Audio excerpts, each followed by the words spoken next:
on Casino Royale with cheese. This is our first Stanley Kubrick movie. You're familiar with him, I'm sure.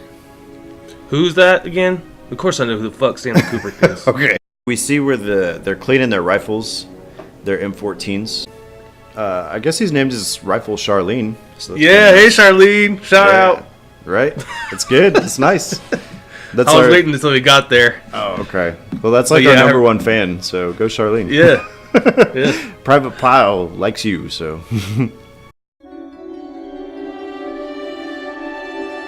And now, the conclusion.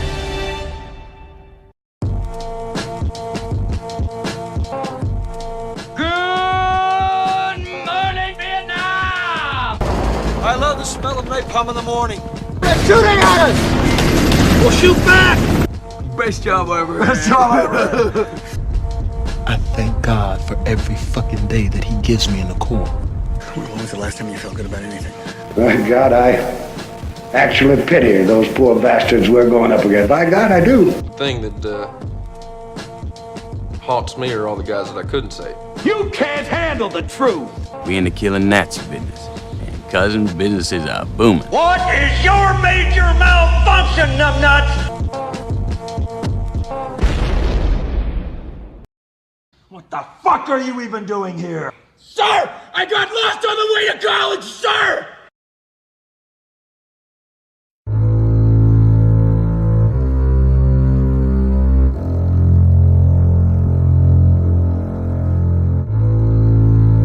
Welcome back to Casino Royale with Cheese. This is episode number 29 of the show where we discuss movies that were number one at the box office exactly 20 years ago. My name is Shane. With me today, I am joined by the man who is only here because he got lost on his way to college. This is Mike. What's up, brother? Not too much, man. How are you? I'm pretty good, chilling. We had a nice little day with Farrah yesterday. Awesome. That's a pretty good deal. Yeah, we went to like a kid's water park. Oh, yeah? Mm-hmm. Do they have like big slides and whatnot, or? They have one bigger slide, but you have to be like 48 inches to get on it. So she couldn't ride that, but she could do like the lazy river and all that other stuff. So it was fun. I got you. It's pretty legit. Sounds like a good time. It's perfect weather for it. So. Yeah, it was really nice yesterday, actually. I remember when everybody was nestled up in upstate New York. My family, your family, everybody. And so sure enough, we wound up going to a water park up there, and like deep in August, they went through even, and they had to like heat the water just because it didn't get warm enough, you know. It's pretty bad, yeah. But Oklahoma, that's not as big a problem. So Nope. We're good for the most part. Wife lost her phone. She's tripping. Disaster. Understandably, yeah. I never even really thought about it, but it's kind of weird the way that things are nowadays, because it's like back in the day you lost your phone, you're like, fuck, now I gotta buy a new phone. But like I gotta ask everybody for their number again. Right. You lose your phone nowadays, you are really screwed, bro. It's a wrap. Yeah, my wife, she's like, all of our finance shit's in there, you know, and you know, just bad, you know. But yeah, that's all right. She's got insurance. That's all I'm worried about. So we are continuing on. This is week number 3 of Military Movie Month. Indeed it is. It is. We haven't done any of these in person yet, which really surprises me. We're going to try to get it done this next week. Mm-hmm. We will. Got a special deal going. But anyway, it was my pick this week, and I opted to go with the movie Jarhead. Surprisingly. Yeah, it's really strange. I was completely caught off guard by that one. Yeah. Was it ever number 1? It was not. Negative. I didn't think so. No. And it came out in 2005. Mm-hmm. I did. So it's the newest movie we've talked about. It is. And I think I kind of broke the mold a little bit and like dug up some new terrain where maybe we can talk about other stuff that doesn't have to necessarily be 20 years old or older. Yeah. As long as it's not number 1. Yeah. Right. But when you say like military movies, Jarhead isn't even close to the top of my list of military movies. Oh, really? Okay. Yeah. What other stuff would you include instead? Instead of this? Yeah. Oh, Platoon. Yeah. Hamburger Hill. Hamburger Hill's a great movie. A Thin Red Line. Thin Red Line. You know, you want to hear something crazy is I've never seen Platoon. I call myself a movie buff and like never saw it. And I never saw Thin Red Line. And so... Apocalypse Now. Yeah, I've seen Apocalypse Now. That's a weird one, man. It's out there, that's for sure. It is, yeah. Kind of the reason that I wanted to pick this one was, number one, so this movie was kind of poignant to me. Whenever I enlisted in the military, back in 2012, I was actually on a deferred enlistment, and so it was going to be another 6 months before I was going to ship out. And so I had lots of time to sit back and think about all the decisions that led up to that point. And so anyway, I sat back and I was like, well, we're currently at war in Afghanistan and Iraq, so I mean, this is the last time that we were over there, so I was watching a lot of, like, copious amounts of Jarhead at the time, you know. And they didn't really show too much of, like, the boot camp in this, but I felt like, you know, maybe it might be something along those lines, you know.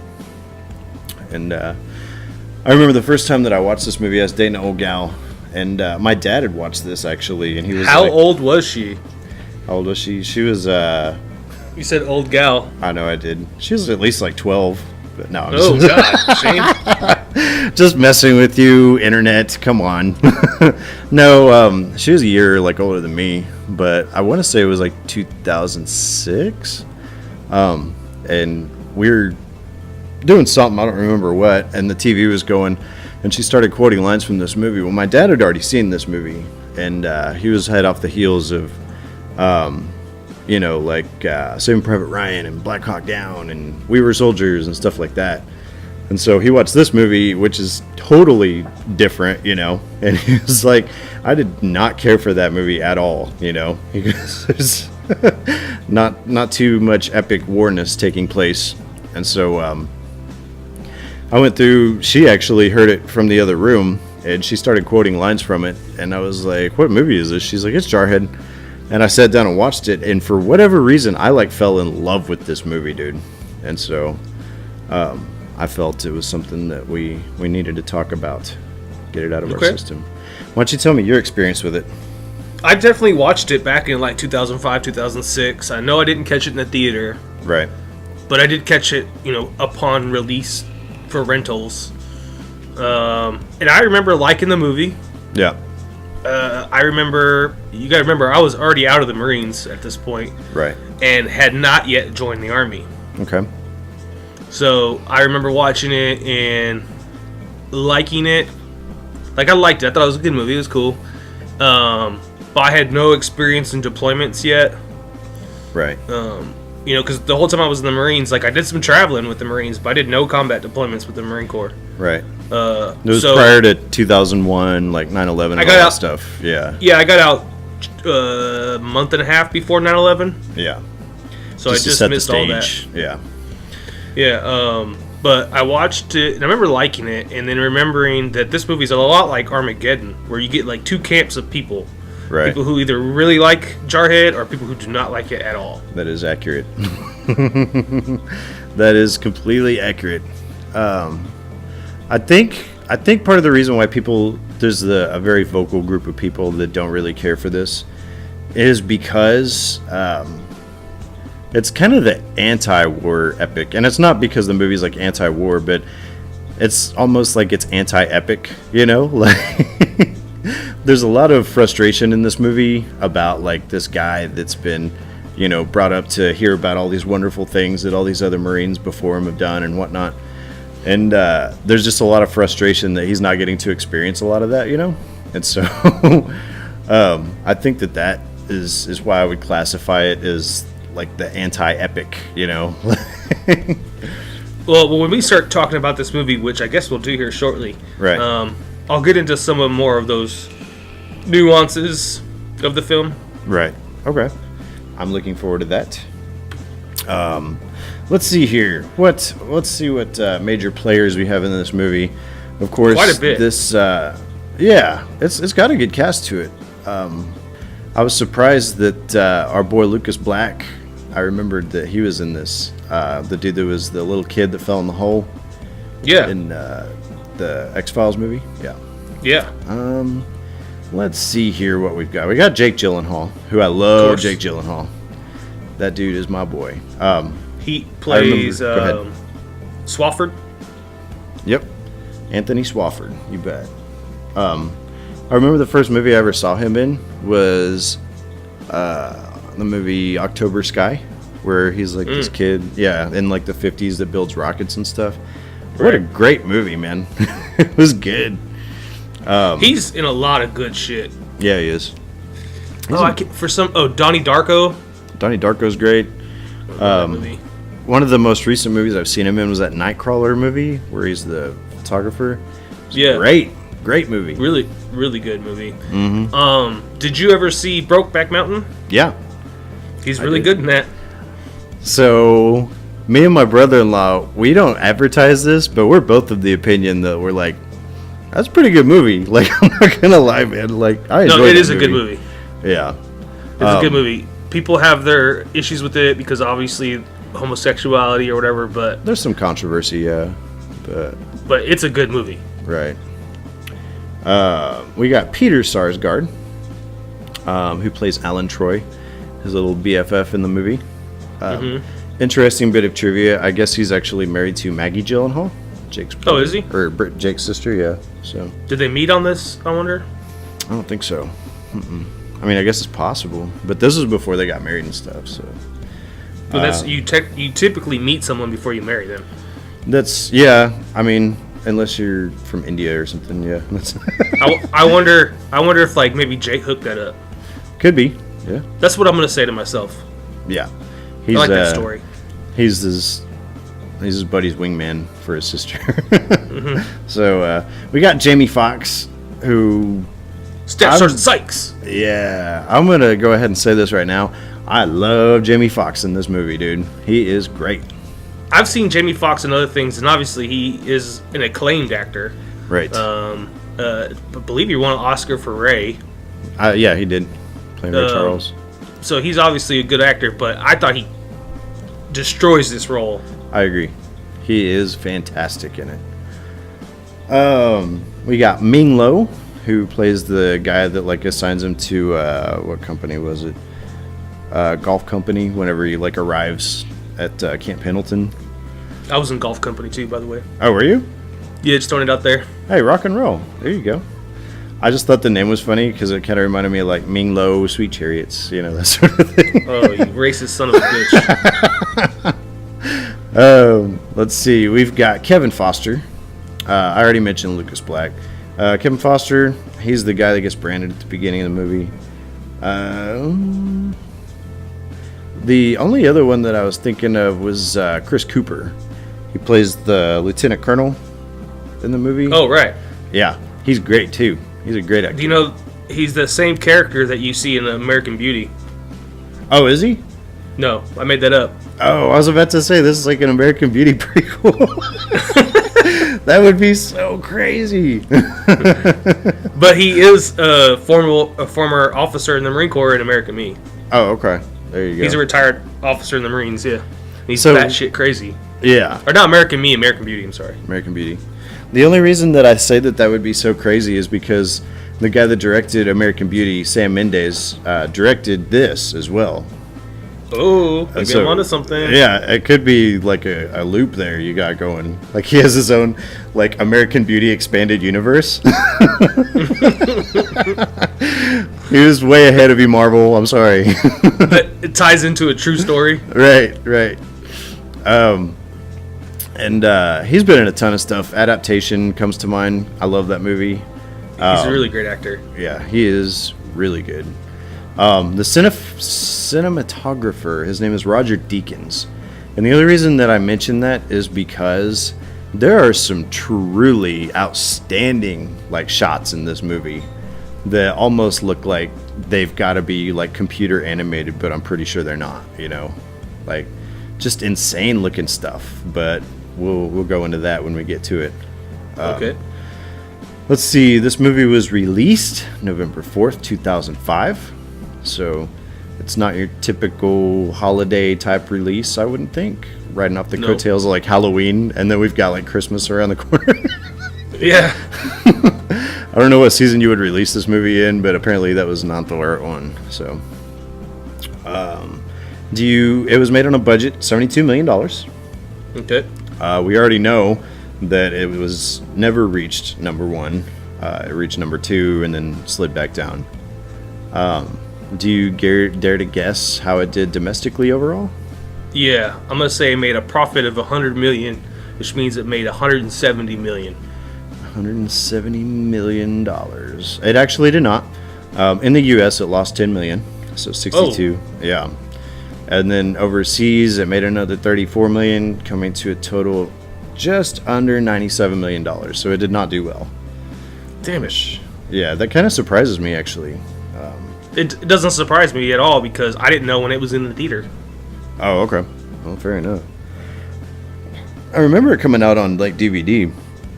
Right, but, same. Yeah, I don't know. So I guess that's just about it. I know that in this movie is the song "Don't Worry, Be Happy," right toward the beginning. There's a bunch of good songs in this movie. Yeah. The only thing I find interesting about that, what's the dude's name that did the "Don't Worry, Be Happy" song? Oh, I can't remember his name at the moment. Yeah, I'm actually looking it up. I can see him in the music video dancing around. Mm-hmm. He's a black gentleman with glasses, and I think he had his hair. I can't remember. I don't remember. Yeah, I'm sure he probably had some hair. What's his name? Let's take a look here. I'm trying to look it up here, but you're the slowest researcher. Well, the Skype isn't helping either. I'm just gonna throw that up there. We did get a little bit of Nirvana in here, which is one of my favorite Nirvana songs. So, well, I want to talk about that when we get there, Shane. Okay. Let's see. We get some Kanye in here. Bobby McFerrin. There you go. Yeah. I don't know if this is true or not, but the rumor is that guy actually killed himself. So, boo. Way to bring the mood down, Shane. Right? Kind of a buzzkill. But yeah, so that is according to IMDb, he's still alive. So I won't worry about it. Oh, he's been married to his wife since 1975. Good for him. Beautiful, beautiful. Yeah, good. He must take his own words. Yeah. Well, he just walks around not worrying, just being happy. Yeah. Hope you're happy, Bobby. Do you want to talk about the Jarhead movie, Mike? I think that's what we're fucking here for. Oh, absolutely. Why don't you go ahead and... No, you start us off this week. You picked this movie. That's true. Movie starts kind of a cold open, actually. We see where Anthony Swafford is in boot camp. Everybody's getting their asses chewed out. He is standing with Staff Sergeant Fitch, who is his drill instructor. He's basically doing the ass chewings. And he... do we not get a story about a rifle? A rifle? Oh, yeah, we do.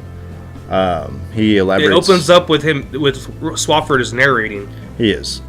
He's telling a story about a man and a rifle. That's why I told you should have started. Alright, then I will pick up pieces then. Please, go ahead. And he talks about a man uses a rifle, uses his hands to use a rifle. And I'm just summarizing it, what he says. But basically, a man uses his hands to use a rifle. Then he goes to war. When he comes home, he puts the rifle down. But his hands are never the same. Right. Regardless if they're to, make love to a beautiful woman or change his son's diaper, a man's hands are never the same without his rifle.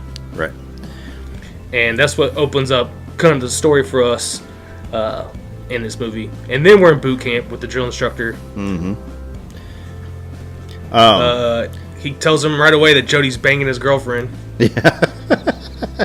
Jody, by the way, is the dude that basically lies in wait for you to go away, and then he pounces your girl when you're gone. So, for those of you out there who have no experience with military, just know Jody's fucking your girlfriend. That's true. He is. Don't even have to And think about it. why his name is Jody, I've never been able to figure it out. No idea. But that is a term that is unanimous through all branches of service. It is. It's not even like a masculine name, you know? No, it's a girl's name. Yeah, I'd be like Bruce. Bruce is the one banging your girl, but yeah, that's a manly sounding name. But It's Stefan. It's a Latin lover. Exactly. Just slows dicking her down. Absolutely. Downward facing dog, you know. Anyway, apparently Swafford's reputation precedes him. The drill instructor actually knows that his dad was in Vietnam, and he says to him, "Did your dad ever talk to you about it?" And he said, "Only once." And he says, "Okay, well, that's how you know that he wasn't lying about it, you know, because he didn't want to talk about it." And so, So true. that's it, man. We go through a little deal where he does a lot of push-ups, does a lot of sit-ups, and then at one point he's supposed to be doing some sort of like sketch on like a chalkboard. And A layout for the Foot Locker. oh, there you go. And so the guy, Staff Sergeant Spitch, just keeps chewing his ass, and he's like, "So why didn't you draw it correctly?" He's like, "Because you didn't show me to, sir," you know, and all this other stuff. No, he says he's never been good at drawing. Oh, okay. And so the drill instructor's like, "Why the fuck are you my scribe?" And finally, he asked him some question. He's like, "Because the drill instructor didn't explain it to me yet." And he's like, "Yeah, exactly. I didn't explain it yet." And then he like calls him "cum for brains," which I think is a really funny line. And then he starts like smacking him in the back of the head, and he's like, "It's difficult for me to think whenever you're smacking me in the head." And the guy thinks that he's just weak, you know, and not dedicated. And he basically asks him what he's doing in the military or in the Marine Corps. And he tells him he got lost on his way to college. It's just great. So I want to say that whole scene, because there's a choking scene in it. Yes. There's a bunch of insulting going on in it. And I don't know this for sure. I didn't research it, but I'm positive that drill instructor was a real drill instructor in the Marine Corps. Okay. You can just tell by the cadence of their speech. Right. And so I want to say that this was an homage to Full Metal Jacket, I could very well see that, yeah. because it's over pretty quick. It does, yeah, it doesn't go on nearly as long. Because if they did it for a long time, then you're copying Full Metal Jacket, and you're probably doing a lesser job of it. Just because Full Metal Jacket's so iconic, you know, people are Right. going to compare it to it, you know. So I think they did a really smart choice by making just a really short burst of the film at the beginning, Right. throwing some of the similarities from Full Metal Jacket in there, and then getting out of there. Right. I agree. We hear "Don't Worry, Be Happy." And that's whenever Swaff, as they call him, arrives at Camp Pendleton, 1989. He's Well, on his way to Pendleton, he's talking too. He's doing all this Oh, Marine yeah. Corps lingo. I really love it. Like scuttlebutt is rumors. right. The head is the bathroom. Right. The ground is the deck. His hands are the dick skinners. Yeah. His mouth is a cock holster. Cum receptacle. Oh, cum receptacle. Yeah. But he says, runs through all this Marine Corps lingo. Yeah. Pen is an ink stick. Right. A shirt is a blouse. Yeah. All that stuff. It's great. And so he meets the Ming Lo fellow that I told you about. Yeah. Who He's a assigns sergeant him first to- class. Yeah. This is one scene in the movie. They don't say his name or anything, I don't think. Oh, I'm sorry. He's a gunnery sergeant. Oh. He's in the Marines. Right, same thing, but yeah, not the same. Right. So he gets assigned a golf company. The guy thinks that Swafford's actually kind of sharp, and then he gives him like a goofy look. And he's like, maybe not, you know. Well, he sends him to golf company because it's full of retards and rejects, Yeah, exactly. and maybe he can Elevate them. help. Yeah, bring him up a little bit. Yeah. Then he gives him that stupid look, and he's like, maybe not. Yeah. So we get they show up basically, and we first off meet Troy, which is the Peter Sarsgaard character, and basically Swaff is just trying to put his crap in his locker, not really suspecting, just minding his business while these two guys on the other end of the bay kind of roughhouse around. And they're like, "Oh, what are you doing? Let me help you hang your shit up." And then all of a sudden, these guys just like jump him, and then they tie him to the foot of his bed. They heat up this hot brand where they have, they heat up. It's not hot at the time that they're heating it, but they're heating it up, and it says USMC on it, United States Marine Corps, and because he had seen where a guy had just gotten branded on the leg. Of course, Swaff doesn't want any part of that, and so he basically struggles until he passes out. And then he looks down at his leg when he wakes up, and there's no brand there. Apparently they switched it out. And then this dude, Troy, tells him that he has to earn his brand. And that's it. Right. Yeah. Then he's got a stomach flu. I think he's faking the stomach flu. Well, he's drinking. Like Malox or some shit. Yeah, he so I don't know. But the lady slides the food into the stall. Yeah. And the food looks disgusting. So oh yeah, he even makes a comment of like, "I wonder why I can't get over it." Right. But he uses this opportunity in the toilet to talk to us about his family. Mm-hmm. Seems to come up from a pretty fucked up family. Yeah. So Dad was in Nam. I actually wrote "fucked up family." He felt he was conceived when his dad was on R&R from Vietnam. Hawaii. Yeah. And so apparently Mom suffers from like manic depression because of, I guess, Dad's treatment of her. And his sister is essentially almost like she has like no social niceties. Like she's pretty messed up mentally.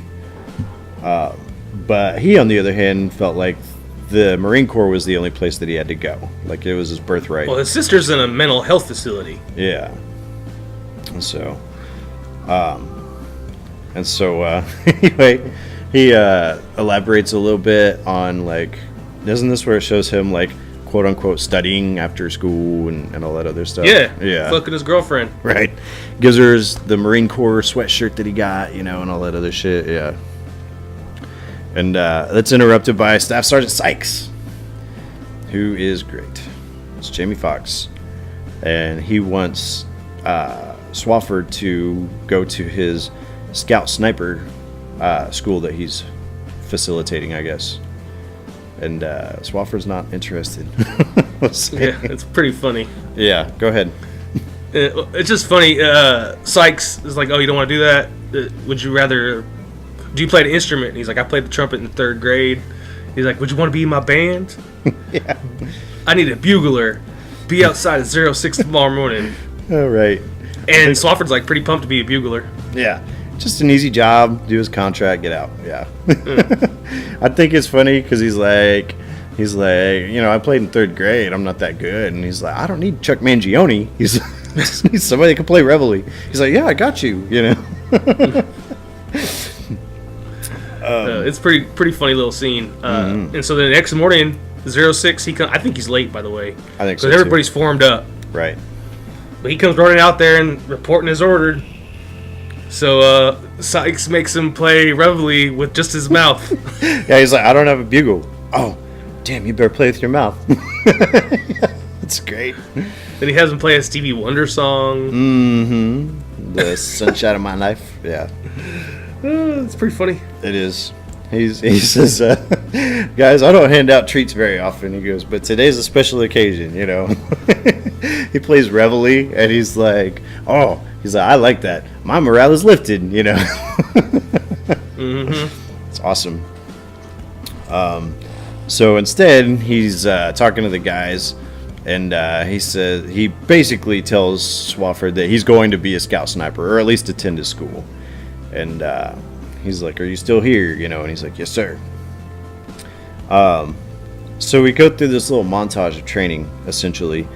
I didn't notice this until this time watching, but there's something interesting that's visual about the sniper training, because the first thing it shows them doing is running in formation, and then it'll cut to like a certain training, like camouflage training, and then they'll be like doing like paintball training, and stuff like that.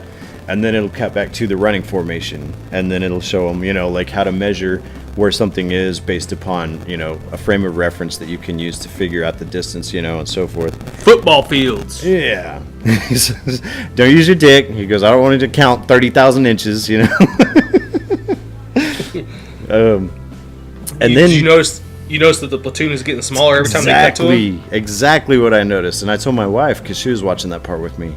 And, we start with a big-ass platoon, and finally, by the end, they get pretty tight, Yeah, when he was briefing them at the beginning, I don't remember the exact number. It might have been something like 58 or 60 or something like that. And he said, I only need 8 of you. Right. Yeah. So you knew that they were going to dwindle it down, but I like the way they visually do it with the running formation. Mm-hmm. I think, that's what I liked about it, was the visual aid, just to show, there wasn't guys standing around in the barracks talking about, oh man, did you hear so-and-so got cut? No. Just show them running. It's easy, Right. Swafford can shoot. We see that in the montage. He's a good shot. Yeah. Dead center of the head every time he pulls the trigger. Dude, there were some shots that were landing almost on top of each other, which is pretty great. Yeah. Yeah. And then we have a low crawling scene. Yeah. Heavy Tell us shit. about that. Yeah. So they're in the mud. It's what a nighttime. weird scene. They're wearing their full battle rattle, and they're crawling underneath the barbed wire. Mm-hmm. While they're firing machine guns, while the instructors are firing machine gun over the top of the people low crawling. Right. Here is what fucks with me, man. I've done this. I've done the low crawling thing in the Marine Corps, and I used to think to myself, there's no way they use live rounds. Okay. Just because of accidents. There's no way they use live rounds. They have to be firing blanks at us. Right. But everybody I have talked to that has also participated in said event swears that they're using live rounds. Well, we did something similar in basic training. It wasn't to the same degree because the machine guns were further away. They called it a night infiltration course, or Nick at Night, as they call it. Mm-hmm. And you could actually see, because it was obviously at nighttime, but you could see the tracers going over our heads. So that's what my buddies are telling me. Yeah, there were projectiles. You don't remember seeing the tracers? Yeah, no, there's stuff going. Yeah. I was like, no, I don't remember. But they said we looked like sea turtles. It's pretty funny. Yeah. In this case, they're definitely using live rounds because one of the kids going through the training stands up. He just freaks out and stands up and gets shot in the fucking head. I think that Sykes' response is really strange, man. Really weird. He's not like sad and he's not like surprised. He's just pissed off, He yells at him. He goes over the dead body and starts chewing its ass out, yeah. If you would fucking listen to me, you'd still be alive. Right, exactly. All I said was to keep your fucking head down. Mm-hmm. At one point they talk about kind of what we discussed last week, but they say it's the JFK shot, or the pink mist, if you will.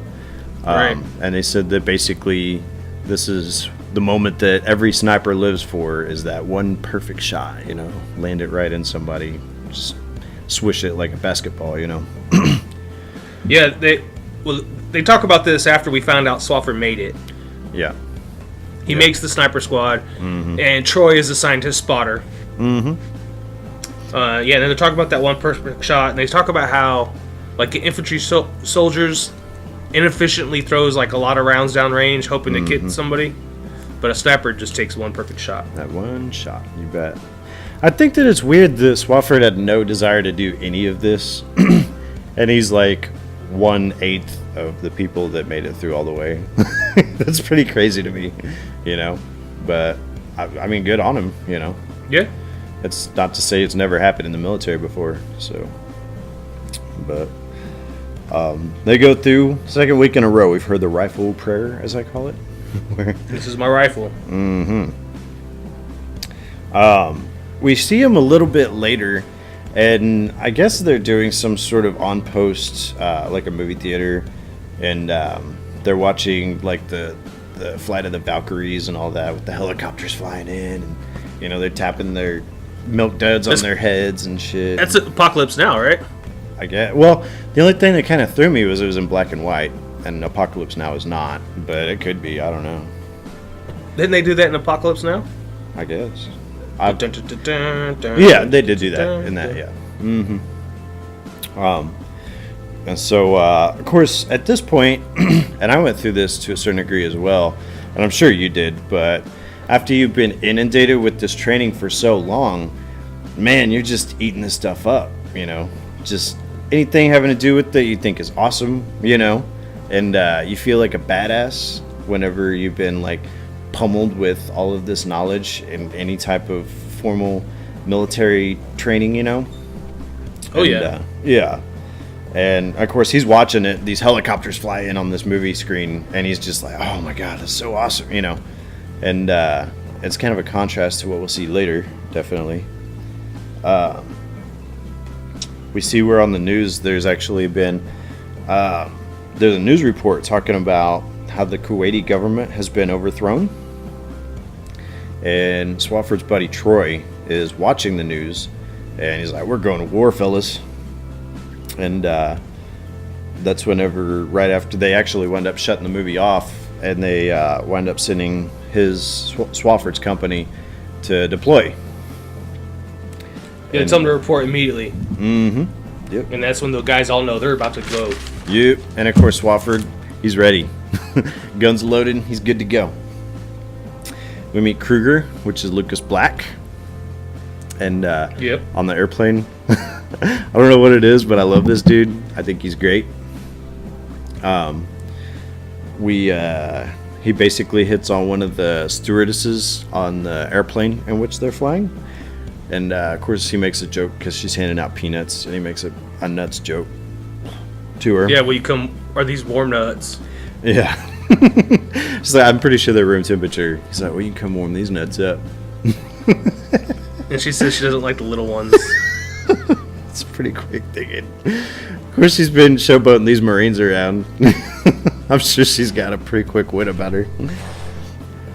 And then it just kind of cuts to where they land. And you might have to correct me. I assume they're landing in Kuwait.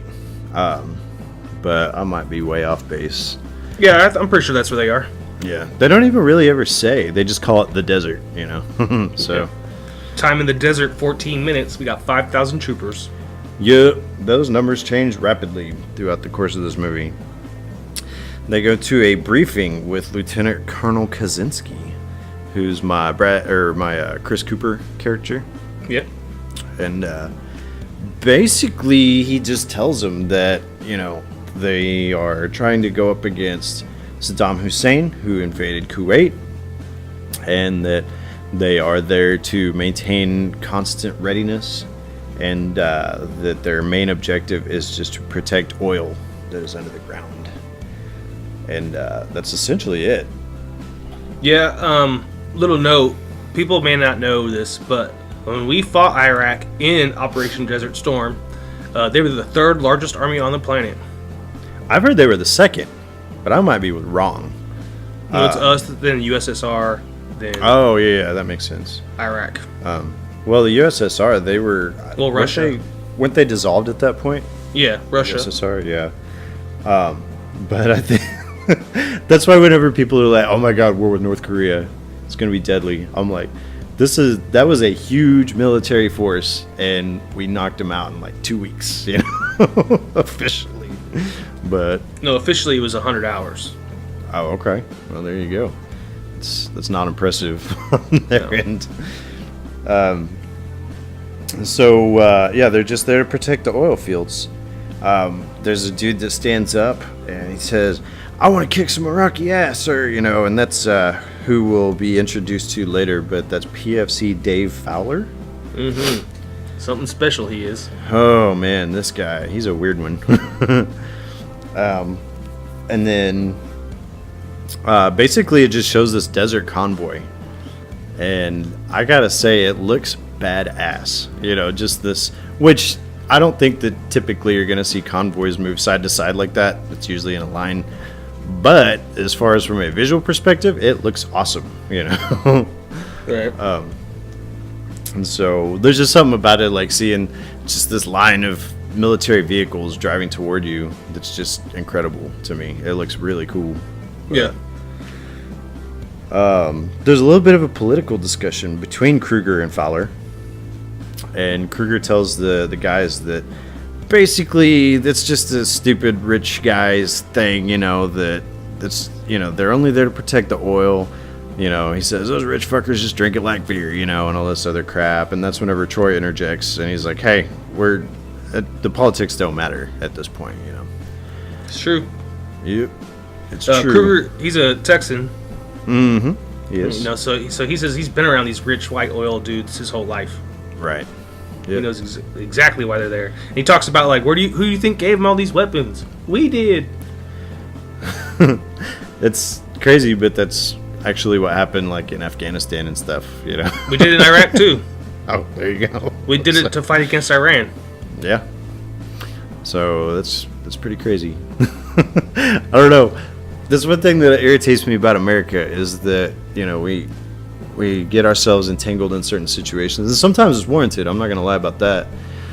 However, there's been several instances where it's come back to bite us in the ass. You know? Almost every time. Right. You know. So, because we give these guys weapons and, like, all of our military strategies, and then, like, here we come 30, 40 years later, and now we're like, fuck, now we got to come up with new strategies and new weapons, you know. But we taught these guys really well. Mm-hmm. Too well. So anyway, they go to where they're basically going to be staying temporarily, and it's like this tent. They're setting up all their crap, and the guys really like Swaff's girlfriend, man, Christina. They think she's pretty. She is a pretty girl. I like though that what's the Fergus or whatever his name is. His first name is Fergus. His last name is O'Donnell. O'Donnell. Yeah, O'Donnell. And he takes a look at the pictures, and she's wearing all of his Marine crap. And he's like, doesn't she have her own clothes? And then just walks away. Right. Yeah, Which, all awkwardly. I didn't think anything about it at first, but I think that basically he was saying something about her character in general, you know, obviously. Yeah. Because he was just kind of putting her on blast that, hey, she just likes the idea of having a Marine boyfriend, you know. It's like, it's debatable how much she actually cares about you. So, yeah, you know. You see Flores' pregnant wife. Mm-hmm. Of course, the guys are like, ugh, you know. They thought she was fat. How retarded are these guys? Really dumb. You can't tell it's obviously a pregnant woman. Right. If you see, like, a really skinny gal, but she's just got a bump, she's probably just pregnant, dude. Just say, or that's one gnarly tumor or something, you know. Yeah, that's what they look like, man. But then again, they go into the whole, you know, Jody's fucking your girl. Right. Talk. Of course. Then Staff Sergeant Sykes graces our presence with the gas drill. Yeah. Those aren't uncommon either. Nope. I've had that happen, yeah. They have these NBC suits, and that's nuclear, biological, chemical suits. Mm-hmm. And basically, they only have a certain amount of time to put the thing on before, in a real-life scenario, they would die. And they all fail, epically. Yep. Takes them on a run.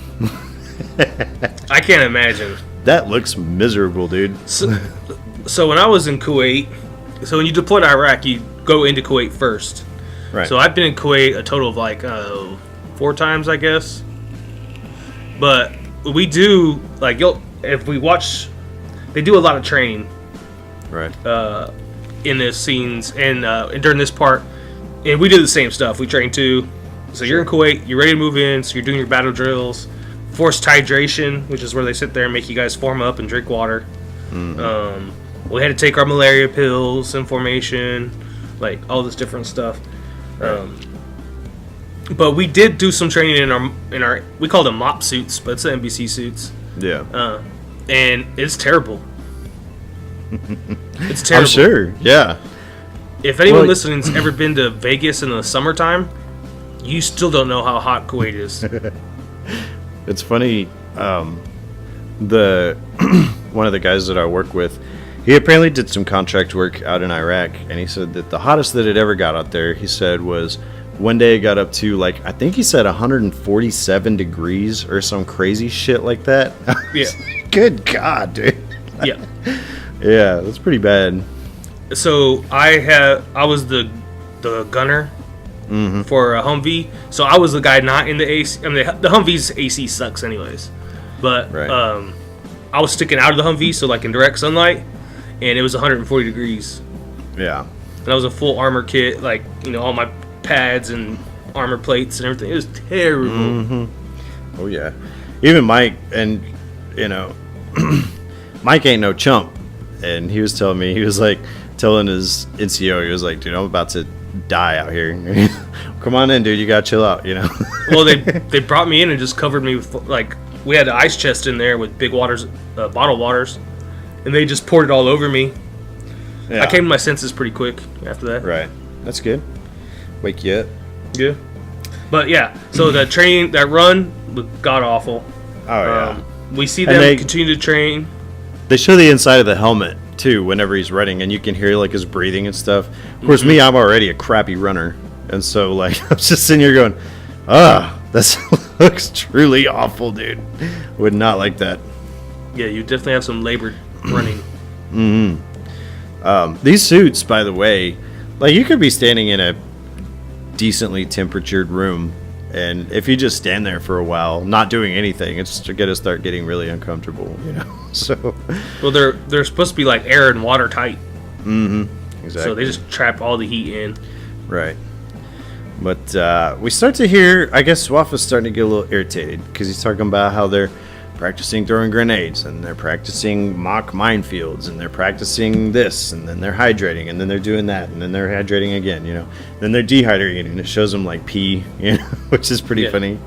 Yeah, and he's just so frustrated that he's not actually getting to do any war stuff, you know. So that scene right there, and watching it again after I've been on several deployments, is what's completely changed my opinion about this movie. Okay. It's so realistic. Yeah. It is so realistic. That. The stuff the motto of all 4 or 5, if you count the Coast Guard. I don't, but yeah. You have to count them. The motto of all branches of service is hurry up and wait. Oh yeah, absolutely. So they got out to Kuwait just as quick as they could, and you know you have to stay sharp, so you have to keep training. Right. Even though all you're ready to do is either go home or get out there and do what you came to do. Right. Yeah. And so it changed my opinion about this movie a lot, and there's some more stuff that I'll point out as we go through, because I have a completely different perspective after being deployed. I got you. Yeah. We see where there's a scorpion fight. Chongo. And of course Fowler, he's got this little white scorpion that he found. He's like, oh, white power, you know, and all this other stuff. Fucking Fowler. He's an idiot. Yeah.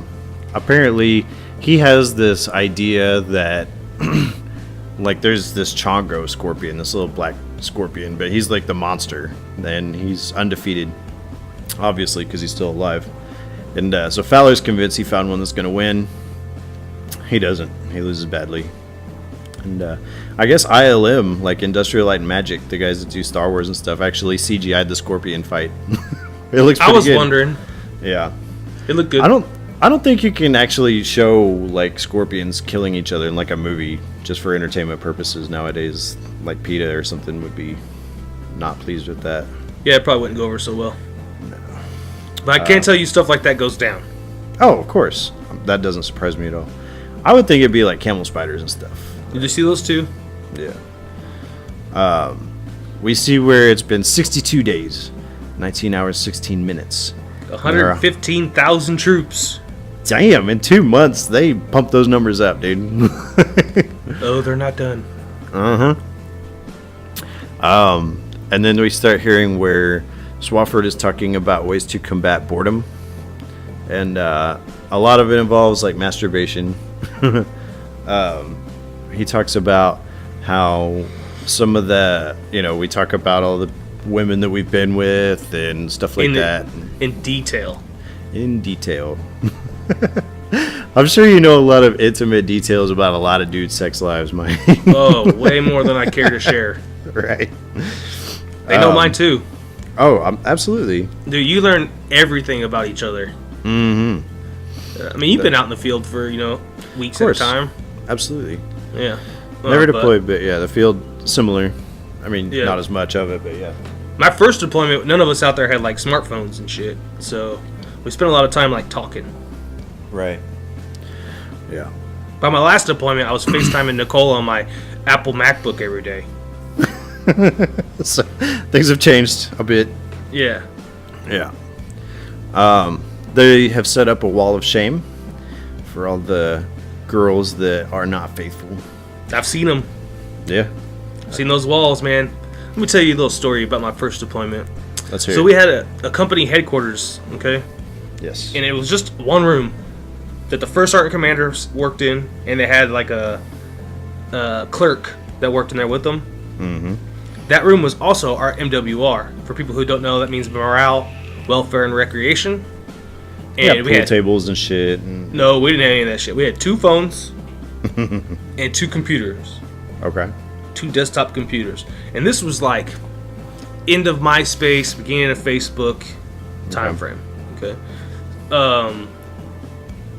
And if you wanted to use one of those phones, you had to sit in that room and wait your turn. Put your name on a little list. And you got like 15 or 20 minutes. I can't remember exactly what it was. Right. But I cannot tell you how many times I listened to dudes get their hearts broken on those phones. Yeah. That They doesn't found out- surprise me at all. Wife was leaving them, or they found out that their entire savings account or checking account had been emptied. Oh, wow. Yeah. Just clean them out, huh? I mean, the worst case scenarios you could think of happened. And Golly. when that kind of stuff would happen, dudes would release the pictures of their girlfriends or their wives, like for public consumption amongst the soldiers. Right.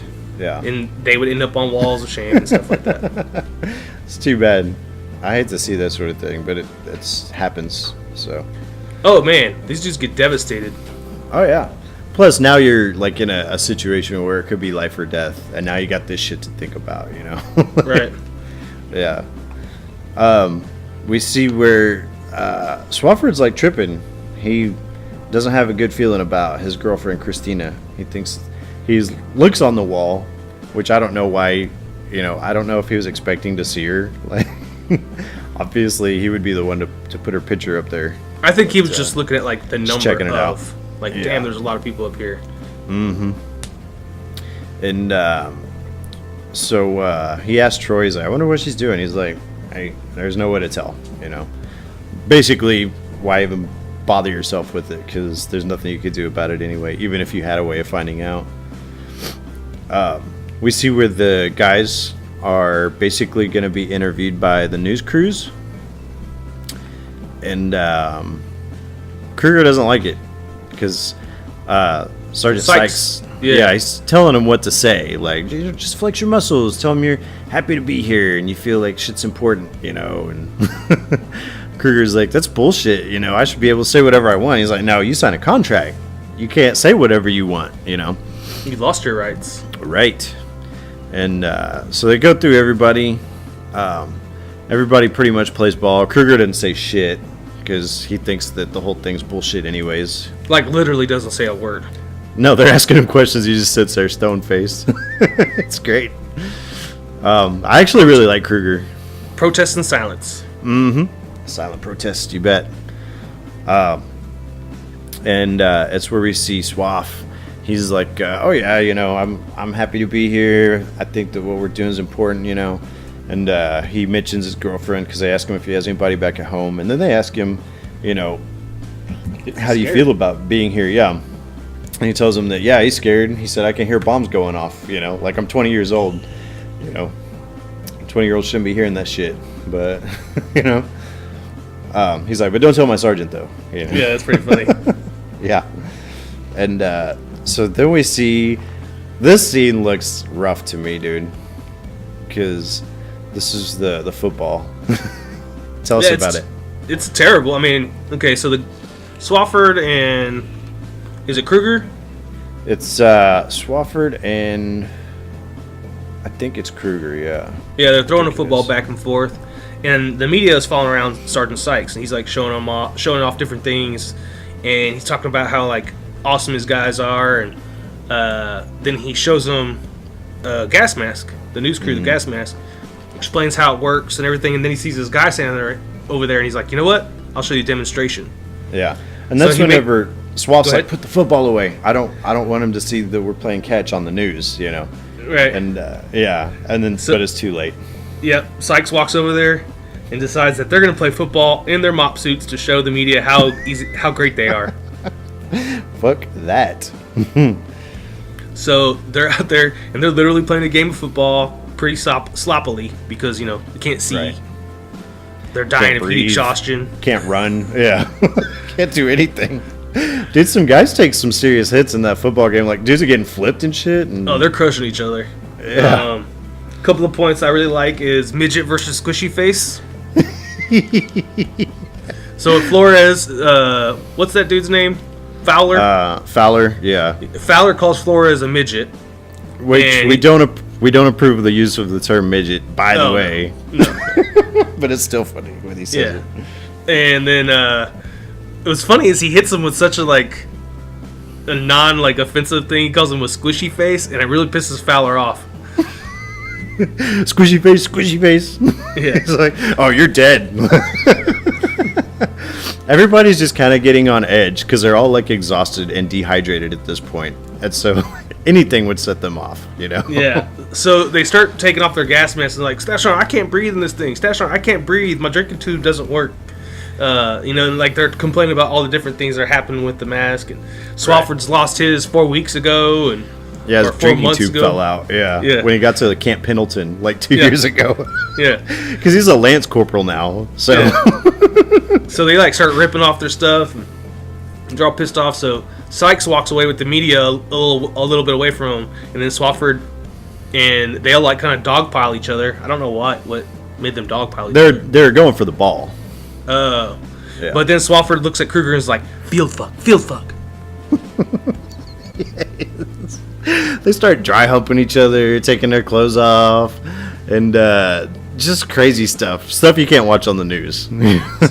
So, again, my perspective has been changed after deployment. Yeah. So, there's all kinds of tomfoolery in the military period. We push the limits and we push the lines on things amongst each other all the time. Of course. Like, how uncomfortable can I make my friend right now? Mm-hmm. You still do that a lot. I do. Some shit don't change, I guess. Yeah. And but when you're in deployment and there's no other like stimulus out there with you, you do crazy stuff. So they all start like you said, dry humping each other. There's one guy like giving a fake blowjob to one of his buddies. Yeah, he's in his underwear and stuff. Yeah. They're all stripping their clothes off and like real homoerotic shit. Right. Yeah. I love that stuff. I know you do, buddy. And that's whenever Sykes is like, the news lady that's there, she's like, what did they say? He's like, oh, it's an exercise called Field Fun. He's like, here, I'll come show you the armory. And so right after that, we get to see their punishment for the field fuck, and that is they're stacking sandbags in the rain. In a giant pyramid. By the way, it's raining. That's what I was going to say. Like, that is a full-on storm in the middle of Kuwait. That is intense stuff. When I was in Iraq, my first deployment, it snowed, like really light dusting. Yeah. They didn't know the word for it. Really? The locals did not know what to call it. They're calling it like God's dandruff and stuff or something. I don't know about all that, but they really couldn't. The interpreters told me they couldn't think of a word for it. Yeah. That's pretty crazy. So, like when it's raining in this movie, I know it makes the punishment worse. Right. But I'm thinking, in this case, they'll probably be welcomed. That's what I was thinking. After going out there and sweating in my damn NBC suit and playing football and everything, dude, the rain would feel incredible on me. But right. I'm just saying, yeah. So he tells them that they're going back to the rear. They're going to get a couple days, chance to unwind and use some hot showers, sleep in a real bed, that sort of thing. And we see where later that night, though, before they have a chance to get back, where Swafford, he gets his dog tags, because apparently he's been trying to get the military to correct his dog tags. Yeah, he just wants no preference on there. For the religion, yeah. And what is that? I think it's Troy's like, God knows there's no preference, like, what do you care, And then he gets his letter in the mail. And it's pretty bad. It's from Christina. And She's hanging out with Jody, dude. She has a new friend. Her friend. Oh, it's over. And Yeah. the guys start laying out the scenario, which I'm telling you, this is me. I'm that guy. When my buddy gets like the bad news letter, like, oh, I got a new friend. So she works at a motel or a hotel? A hotel, yeah. It's the manager she's kicking it with. Yeah, she's kicking it with the manager at the hotel that she works for. And I think it's Fowler was like, oh, they're going to, she's in an empty room cleaning it, and he sneaks in there. You're that guy? I'm that guy. What a douchebag. It's reality, bro. It's true, yeah. I think that's funny, though. She has a new friend. He says he's a good listener. Right. I'm sure he's good at many things. It's a rap, bro. Yeah. You don't want a chick listening to, or a guy listening to your chick. It's just bad news. So Troy's like, dude, don't worry about it. There's nothing you can do. Just call her when we get back to the rear. They got good phones there that you can use, you know. He's like, yeah, I'll just call her. And like all of a sudden he feels better about it, you know. When they get back to the rear, we see them all shower, which is a funny scene. Well, this is when Nirvana starts playing Something in the Way. I think it plays throughout this scene. It gets a little bit louder. And yeah, you're right. Great use of the song, by the way. Yeah. A lot of slap acid in the shower. There is. And then Fowler's like, oh, look, it's like a dick, but only smaller. One of my favorite lines in this whole movie. It's so funny. I love it. It's great. Swafford can't beat off. He can't beat off. Well, he's using his left hand, so there's your first problem. But it's in the details. Right. But he's left-handed, bro. Could be. I don't know. That's weird. But no, he's got a little picture of Christina, and he's in the bathroom stall, and she's wearing his USMC sweatshirt, and he's like, all right, I can get my jerk on, and it doesn't happen. And he winds up wadding up the photo. And then he winds up calling her on the phone. Shitty phone, by the way. And so anyway, he gets a call, and he asks about his sister, and she's good. And he's like, so tell me about this dude. And she's like, what? He's just a friend. And he's like, what kind of friend? How close are y'all? And then the phone cuts out. And she can't hear him, and she winds up hanging up. So he didn't get anything out of that at all. Then he has his dream. Yeah, it's a crazy dream. Tell me about it. So, you said that to me a lot. Tell me about it, Mike. It's because you're not talking. So he is looking in the mirror in this dream, and it's Christina in the reflection. Yeah. And he looks at her for a little while, and then he feels like he's getting sick, and then he begins to puke out sand. It's just vomiting an entire sand dune into the sink. Yeah. It's weird, man. It's nice symbology. He probably feels like he's choking on sand. Yeah. Everything is sand, Everything. Surrounded by it, covered in it, whatever. And then he wakes up to Troy. Apparently a dude sent a copy of The Deer Hunter for the guys to watch. Oh, his wife sent him a copy of Deer Hunter. The spouse, one of the Marine spouses did, yeah. And so anyway, they start the movie up. Next thing you know is the movie cuts out, and it's a video of his wife getting nailed by some other dude, like the neighbor. It's his neighbor. Yeah. And she's like, that'll teach you to cheat on me after they get done. She said, who's fucking around now, Brian? Yeah. Gives him the finger. The guy's tripping. He wants to go home, whatever. Swaff just wants to watch the video again. And they all do.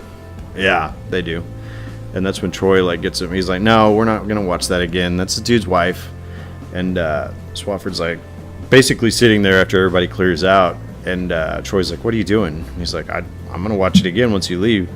He says, I just want to see somebody else have sex with somebody else's wife, or whatever. I want to know what it feels like. Yeah. That's it. Anyway, they decide they're going to go back to... By the way, that kind of shit happens too. I've heard of that. I didn't know if that was like a urban legend or if that was a real thing. No, real. The tape and all that? I've seen it. I didn't. Mine were all digital files that I've seen. But it was where the guy was fucking her, and he sent the video to his buddy. Oh no. Yeah, I've seen wives send the video. I've seen a friend who didn't deploy videotape two people fucking and then send that to the guy who's deployed. Yeah, That's like cold-blooded, man. look what I caught your wife doing or whatever. Oh, okay. It's never a good idea. I would say not. Yeah. Dudes who are out there fighting do not need to know about this stuff. You're gonna get him killed. That's what's gonna happen. Or someone. Right. Somebody else, yeah. So they go back to the front instead. They're done in the rear. We see where it's been 122 days, 5 hours, 22 minutes. 390,000 troops. Man, it's getting there. Apparently, Swaff has the lead on where he can buy some hooch for Christmas, like a little Christmas party they're going to celebrate. Yeah, he goes to like a S1 clerk or something. Yeah. It's John Krasinski from The Office. I noticed. Yeah, it's pretty cool. A very young John Krasinski.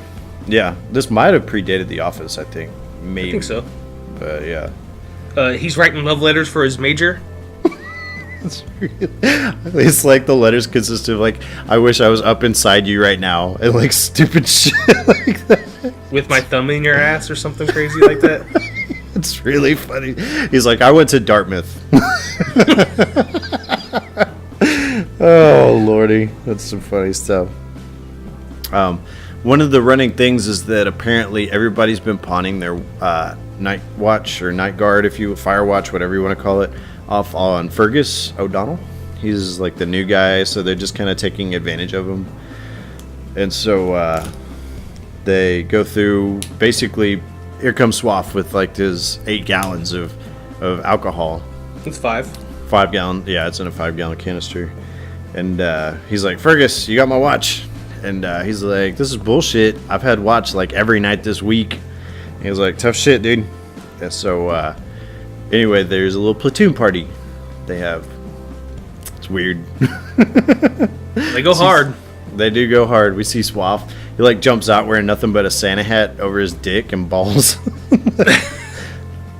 So, again, this kind of shit happens all the time. I'm sure. When I was in Marine Corps combat training, it's like a 3-week course you go to after basic training is over. Right. And we were given our orders for watch that night. And we were given the roster. And we don't do, you don't do the watch all night long. You rotate out. Yeah. Like an hour or two, whatever. With I think we were doing 2-hour blocks, yeah. Yeah. And so me and my buddy are on watch. And when this guy comes out, before we even go to wake them up, he's already up, coming out of the tent. And right. He's wearing a night watchman cap. So, like a fleece cap. Mm-hmm. Load-bearing vest, or LBV, which is, at the time, was just like suspender straps and like a belt. Right. And his boots. That's it. Oh, man. Shit's gotten weird. Completely buck-ass naked, other than the items I mentioned. Why? Lordy. Because the staff sergeant who told us what the uniform for a night watch was said, you'll be wearing your night watchman's cap, your LBV, and your boots. That is really funny, man. What's really funny is the guy who did it obviously knew. He wasn't a dummy. He knew you're supposed to wear your whole uniform along with those items. Smartass. Yeah. He just was being a smartass, exactly. And wanted to watch us laugh. I love it. That's great. It was pretty good. Mm-hmm. I'll never forget that as long as I live. Of course. So Fergus is cooking sausages because he's feeling a little homesick, listening to Grandma got ran over by a reindeer and shit. And he's got this little kerosene cooker portable thing that he's cooking these sausages on. The thing tips over. He's sitting on the back of this artillery truck, basically. And so sure enough, all this artillery starts going off. Those are all parachute flares. Yeah. You shoot those out your 320s. Right. Or 203s. Thank God. It could have been way worse. Yeah. Yeah, it could have been rounds. Right. And of course, what the fuck was that dude thinking? Cook it on the ground. Yeah. There's sand down there. You're good, we see where the guys that are in their party, and they hear the explosions go off, and they're like, oh shit. And so they think they're getting contact. And so they come running out, rifles and everything. Swaff's got a Santa hat on over his junk, and he comes out with this rifle, and they see the little parachutes falling. They're like, oh shit, dude. Like, that's bad. This is not going to go well. No, it is not. So they basically decide to punish Swafford. Because it was technically his watch. And so they wind up going through. Everybody's kind of sitting around in a circle around him, and they have this table set up where he's being forced to drink water, like copious amounts of water. And he's got to get that unauthorized beverage out of the system. Yeah. So Sykes tells him he's going to be cleaning up the shitters, burning the barrels full of crap, and he's being demoted down to a private. That sucks. That's exactly what would happen, though. Oh, yeah. I have no doubt. Like a field grade Article 15 out there. Oh, yeah. Yeah. They getting bumped down from a Lance Corporal down to a private, that's a pretty hefty cut in pay, first of all. Well, and in the Marines, like, that's a big cut in rank, too. Yeah. I was telling the wife, that would be like going from like a E4 in the Army to... E3. Just to E3? Yeah, Lance Corporal's an E3. The Oh, difference okay. is they promote way slower. I got you. So, yeah, that sucks. But, so anyway, after all that, we see where Swafford is cleaning the toilets, and we meet Major Lincoln. This is Fucking asshole. His name's Dennis Haysbert, and I love this dude. He was on 24. He played President on that show, and he was great. He's on a unit, too. Oh, okay. So you haven't He's a watched sergeant the major. unit. Yeah. I heard you were a fan of the unit, Mike, so that's... Here we go. So anyway, Swafford's pulling this barrel out, and he's like poured kerosene in it, and he's like, hey, push that barrel back under there. He's like, I gotta take a shit. And he's like, I just filled it with kerosene. And he's like, I don't care if you fill it with Chanel number 5. He's like, push that shit back in there. And so he goes, takes a big old dump, and then he basically gets this fresh new stogie that he gets to burn. It's pretty foul. I've burned lots of shit. I was gonna ask you actually if you were in a burn barrel type scenario. I burned a lot of shit, but their shitters were way nicer. They had like stalls. Yeah, it looked like a big outhouse, basically. Yeah. Ours was just a wooden board with a circle cut in the middle. So you sit that on top of the barrel and you just sit on that, like out in the Take open. a dump, yeah. That sucks. So then he goes through. This scene kind of messes with me. I don't like it that much. Whenever he's basically taking it out on Fergus. Oh yeah, it's bad. Yeah, it's pretty bad, and I don't agree with any of the stuff he did here.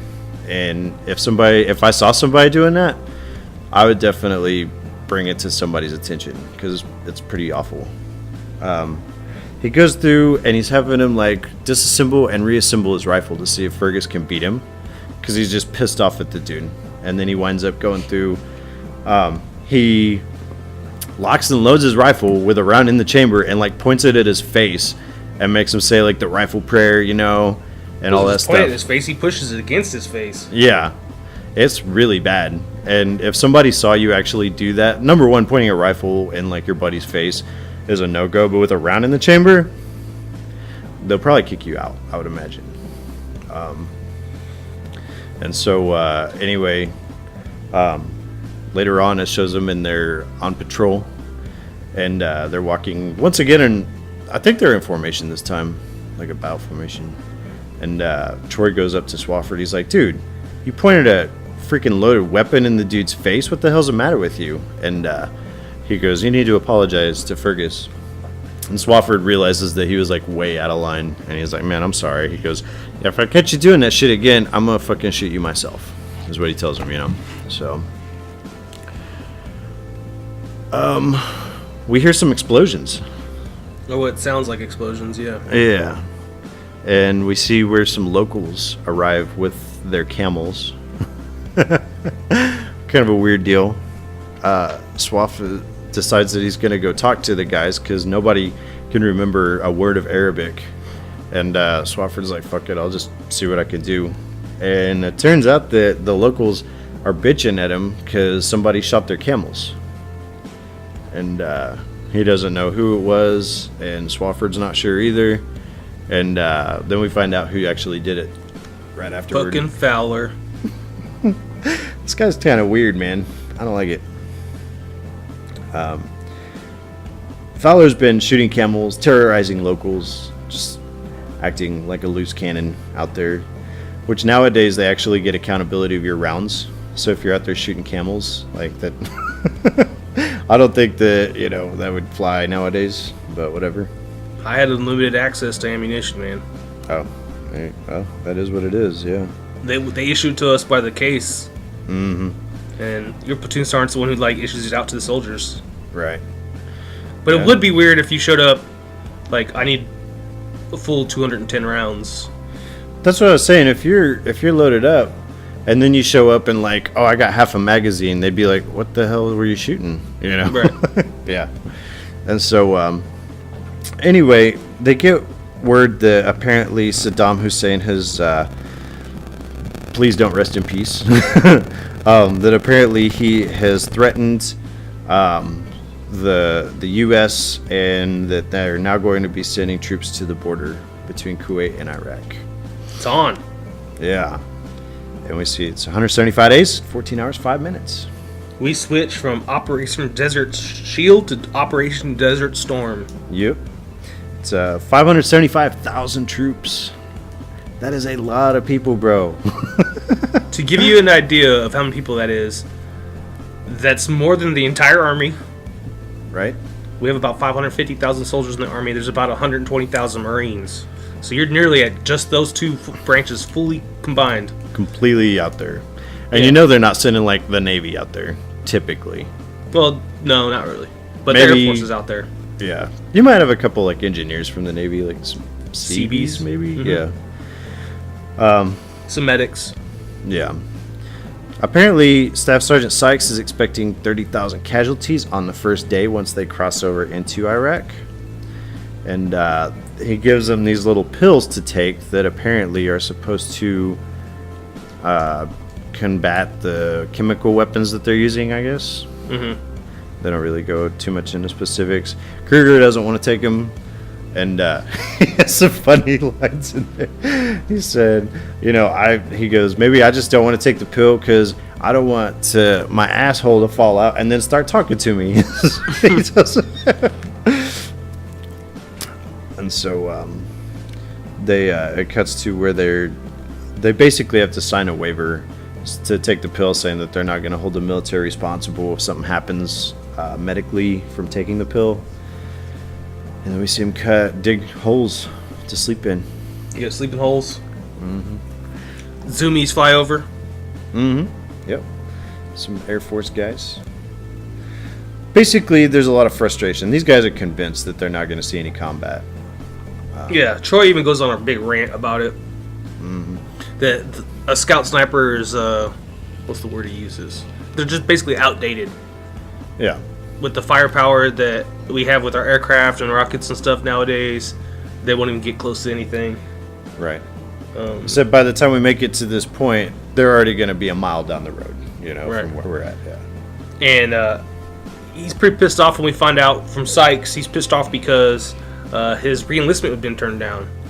When he had enlisted initially, he lied about criminal background. Mm-hmm. And it's been uncovered since he's been in, so they will not let him re-enlist.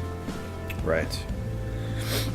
I would actually say typically that sort of thing is that they usually will find that before you go in, but I know firsthand that that's not necessarily always the case either.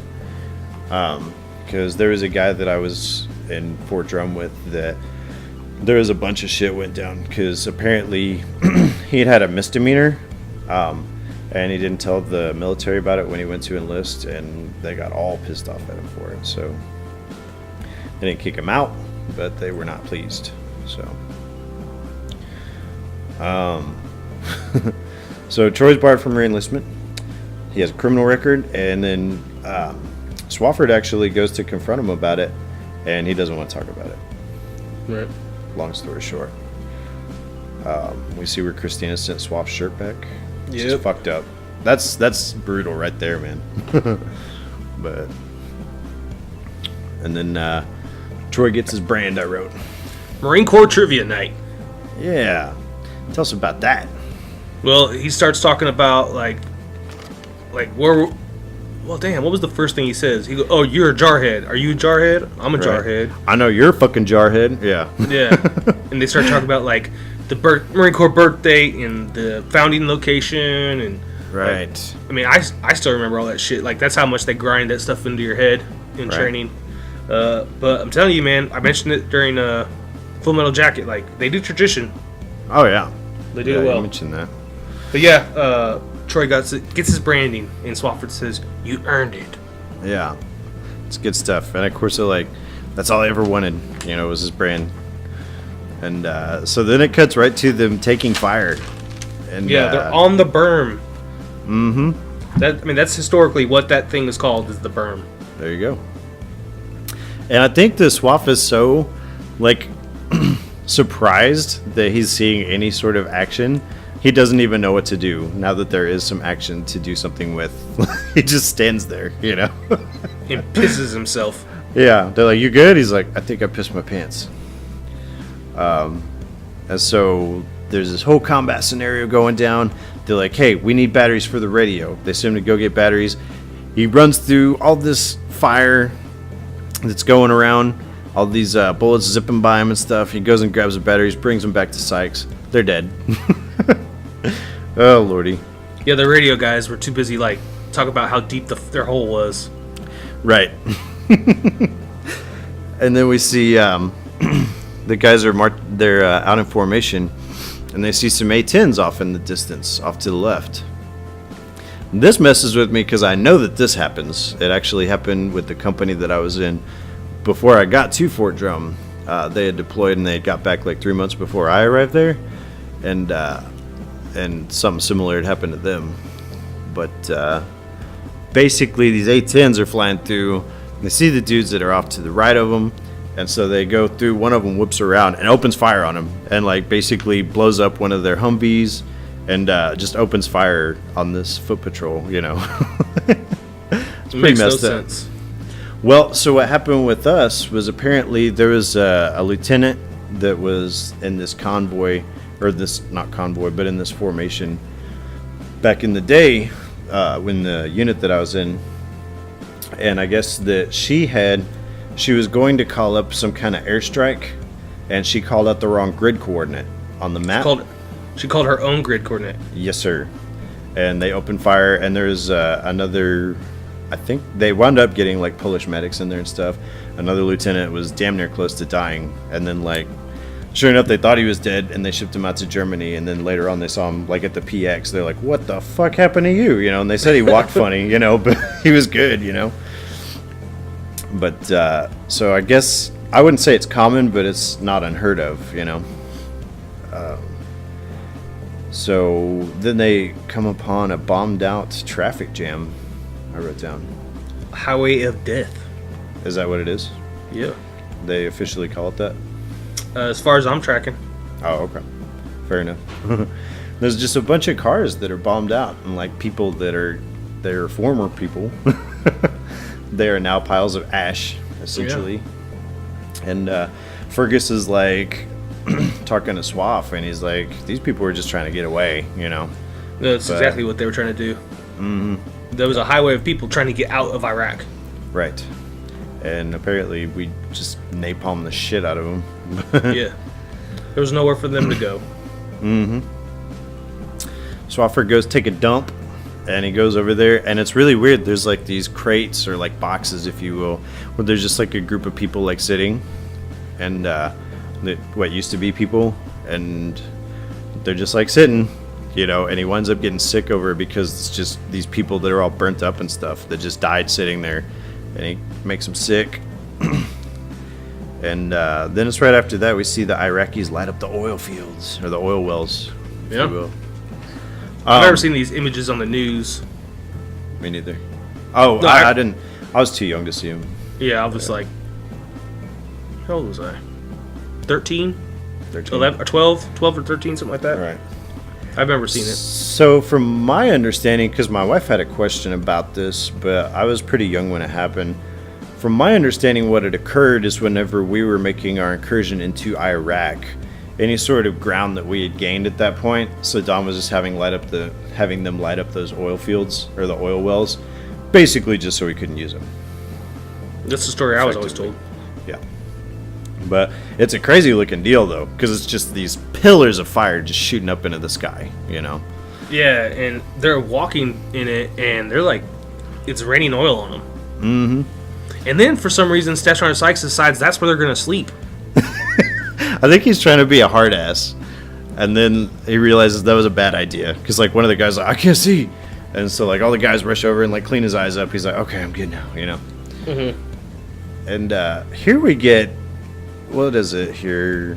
Fowler? This is where we get Fowler and, like, the culmination of this dude being kind of a sick fuck, you know? What happens? He fucking finds a dead Iraqi. Says it's his new best buddy, Ahab the Arab. Yeah. Which I understand is super offensive. Right. And Swafford's like, dude, you can't do this shit. And he gets pissed off, but they take the dead body away from Fowler anyways. So he's like, it's fine. There's plenty of crispy critters around here. I'll get as many as I want. It's fine. I didn't want that one anyways. Like, he's losing his shit. Like, he's going crazy. He's just gone. Yeah. And then so we see an oil-covered horse. Yeah.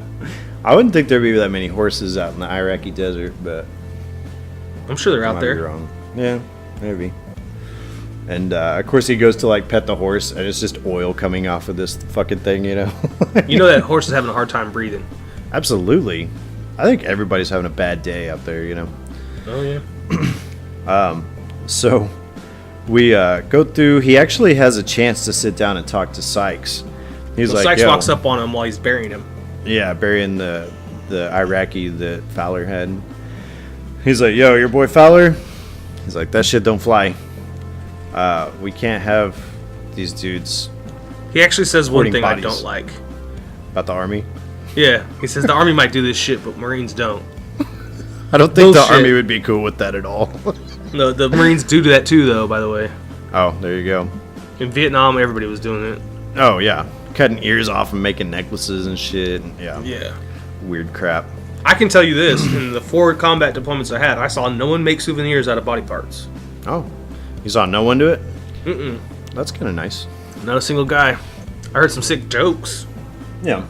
That's going to happen regardless. But so he sits down and he talks to him for a little bit. He's like, you know, I could be working with my brother. He owns a heating and air company. Drywall company. What is it? Drywall. Oh, drywall company. There you go.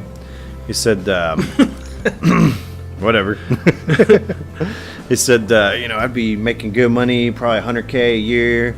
I'd get that new he called it a Dodge Ram Charger. Mm-hmm. And then he's like, get to come home to the wife and fuck her maybe, you know. He's like, but you know why I don't do it? It's because I love this job. He goes, where else can you see shit like this? And he's like, I understand. That's what Swafford tells him. He's like, do you? And I think I know what he's getting at with that whole speech. He's telling him, if you don't like this shit, don't do it, you know. Don't stay in if you don't like it, you know. Because for the longest time, I kind of sat back and I was debating, like, what is the point of that entire dialogue between these two guys? And I think he was just telling him, like, I like doing this crap, you know. That's why I do it. But if it's not for you, it's not for you, you know. Yeah. But shortly thereafter, Troy and Swafford get a sniping mission. Yeah, a real deal sniper mission. Threw him a bone. Hell yeah. We see Colonel Kaczynski again. Mm-hmm. Love that guy. Yeah, he says that snipers would kill for this position. Right. Or this opportunity. Right. Apparently they're... Yeah, go ahead. They sent him to a tower. There's this 750... what are they called? Honor Guard? Not Honor Guard. Honor Guard. What are they called? What? Something Guard. Oh, the Republican Guard. Oh, yeah. Yeah, there's 750 Republican Guard dug in. And they pretty much eliminated like the Iraqi army, but the Republican Guard happened to be. I know this to be true. They were like an elite force, and they were all dug in at this airfield, and they wanted to get to them. So in order to maybe get those guards to surrender, they're going to send Swafford and Troy up there to get a sniper mission to eliminate the higher-ups that they believe are hanging out in the top of the air tower. Right. There's, I guess, 2 high-ranking officials out there. Yeah. And they're going to have a clean shot. You know, they're going to go adjacent to this tower and just sit up there and wait until these 2 guys show up in this, basically, airport tower, you know. It's I wrote Airfield Al-Jabbar was apparently the name of it. But Lieutenant Colonel Kaczynski tells him, you have to get confirmation on this shot before you take the shot. He goes, don't go out there. He says, what is it? Don't go out there Rambo style or whatever. Yeah, we're not Rambo in it. Yeah. So, it's Troy, man, he gets served on this deal, man. I'll tell you what. So they go out to this location near the airfield. They're just posted up, waiting for hours for these 2 guys to show up. And then, sure enough, these 2 guys pop up in this tower. And they're, oh my God, that's them. And so, like, they're finally getting to see some action, you know. And so, Troy, he's like, all right, I'm going to keep an eye out. He goes, let me get confirmation, and then you can take the shot. They go and they radio in the confirmation, and they don't get any response. And he radios again. Basically, Troy's going to have him make the shot anyway. And right before he can tell him to fire a 3rd time, we see this same Major Lincoln walk in. Kicks open the door. Yeah, just shits in their cereal, dude. And tells him to not take the shot. I don't understand this whole scene. I don't get it. Because in the units I'm in, they would have had him take the shot. Right. If you can do it with a bullet, why not? You know, it's kind of the thing. Well, this major, he wants to see his airstrike come through. You could still do your airstrike. Right. And Troy even tells him that. He's like, hey, you can have him level this airport. I don't give a fuck. He goes, but let me just take the shot first. You know, he's like, what difference is it going to make if I shoot him now or if they die from an explosion? You know, The guy's like, well, if it doesn't make a difference, then why do you care? You know, and so Troy starts losing it, just calling him all sorts of crazy names and stuff like that. You know, he even snatches the radio out of the major's hand. Yeah, he does, which would be bad, dude. Yeah, that'd be a big time problem. Right. And finally, like, Swafford gets him to, like, chill out. And then the major's like, you snipers are some weird bastards, you know? He doesn't think anything else of it. And then I think the whole point of that scene, though, was kind of like seeing what Troy had said earlier, like, come to fruition about, you know, like, how he felt as though the snipers were kind of a dilapidated sort of notion, if you will. Whereas now it's just, we'll send in A-10s and just bomb the shit out of them, or give them a little machine gun and then call it a day, you know, whatever. And I think that you get to see it play out here was the whole point of the scene. Okay. Yeah. I like that. But, yeah. Anyway, he gets to talk to Troy for a little bit. He's like, yo, when are you going to get kicked out? And he's like, 2 weeks after we get back.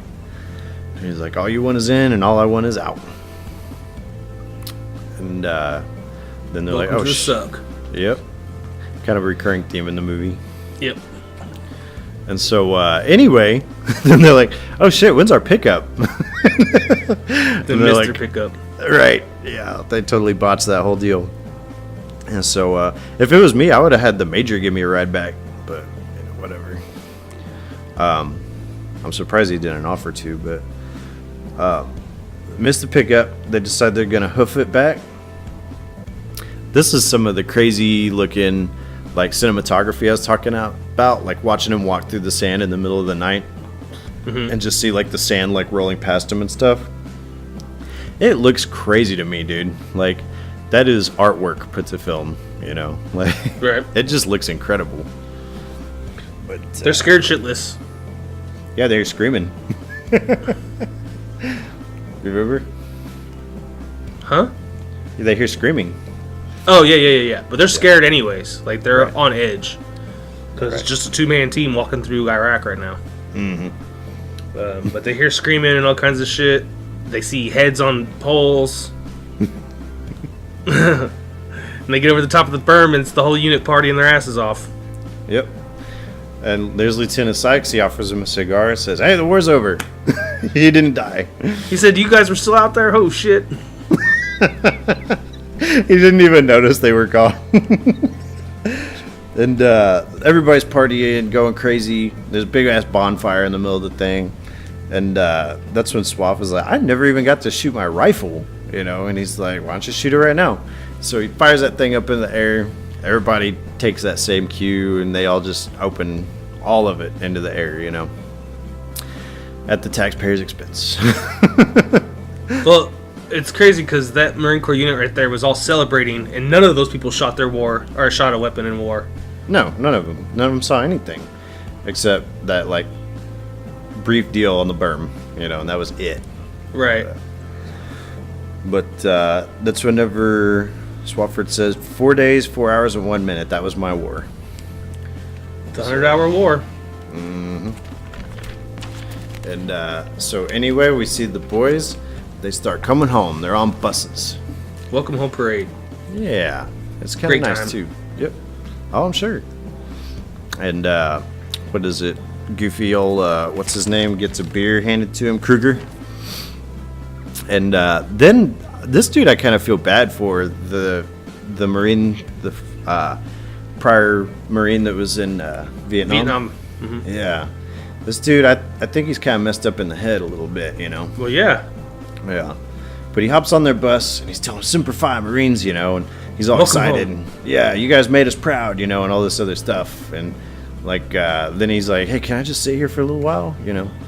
And I was talking to the wife. I was like, I think that this character is kind of a layered sort of deal, you know, because I think that, you know, he's obviously, since Vietnam, you get the impression that he's kind of hasn't really done all that much, you know, and so he just wants to be around these guys, you know.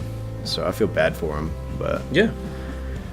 And I think he was expecting more of like a welcome from them too. right, yeah, Because they shake So- his hand, you know, Yeah. but they don't act like a brother.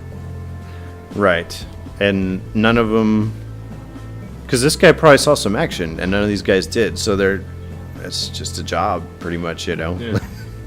They went to Yeah. the sandbox for 6 months. Swafford goes to see Christina, and instead meets her new boyfriend. Pretty crap. That's a bad welcome home right there, dude. Fuck Christina. Yeah, seriously, fuck Christina. That's a bad deal.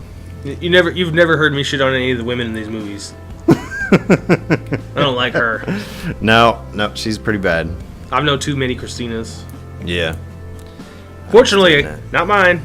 Right. No? My chick was a ride or die through 4 deployments, 11, almost 12 years in the Army, no issues. It's not that common of a deal, man. It's good. Felt pretty lucky. We get a little Marine post-war montage I wrote. It just kind of shows the guys. Where are they now? Scene. Right, yeah.